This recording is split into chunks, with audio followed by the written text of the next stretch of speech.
Ысык-Көл айлама жолун 80 чакырым жолун оңдоо үчүн насыялык макулдашууга арабтар менен кыргыз өкмөтү кол койгон. Долбоордун наркы $128 миллион.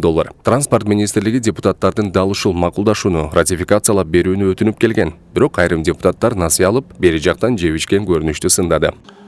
Бар киргизилген да? Бер жактагы эми бул Корумдудан Балбайга чейин турабы? Ооба. Бер жагын алайык. Балыкчыдан Корумдуга чейин канча узундук? 104 километр. Канча сумма? 8 миллиард бу, ушундай сумма азыр. Мен билбейт экенмин аны азыр. Кандай билбейсиңер?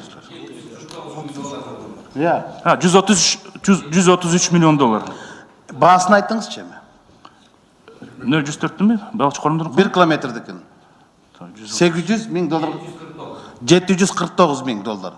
Бул экесе көп болот атпайбы? Бунун үстөк пайызы дагы көп болот атпайбы? 2,5%. Кредитти кое туруңуз. Кечиресиз. Кредитти Каржы министрлиги төлөбөйт. Далбастап келген силер төлөбөйсүңөр. Карапайым эл төлөйт. Анткени менен дал ушул насыянын алуунун пайызына байланыштуу суроо жаралды. Үстөгүн кошо келгенде 5 фонддон ала турчу акча жогору пайызы менен алынып жатканы ойлонбой элди кыйнаган кредит болуп калары айтылды. Эмне үчүн 2%дан, 2,5%дан алып атабыз? Сиз докладыңызда 1% деп атасыз. Бул жерде мына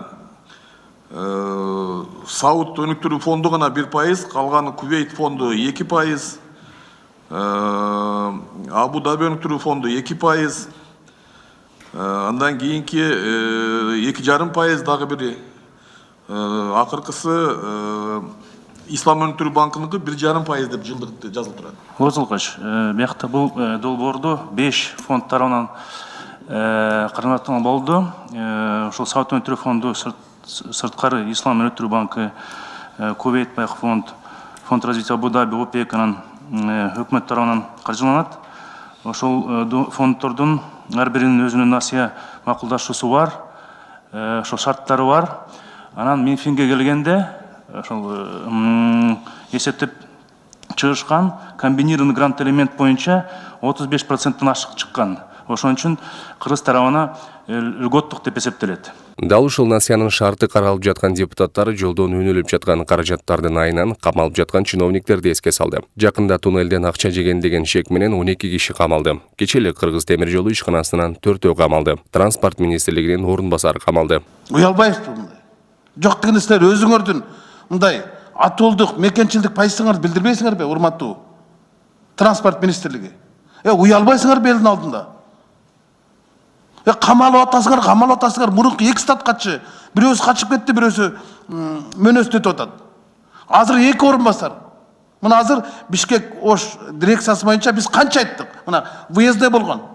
Барганбыз, ошондо жана алып келген турникеттигер, же болбосо электрондун шлагбаум иштебейт десем иштейт дегенсиңер. Жамшытбек Калилов өзү алып барган, туурабы? Иштеген жок да.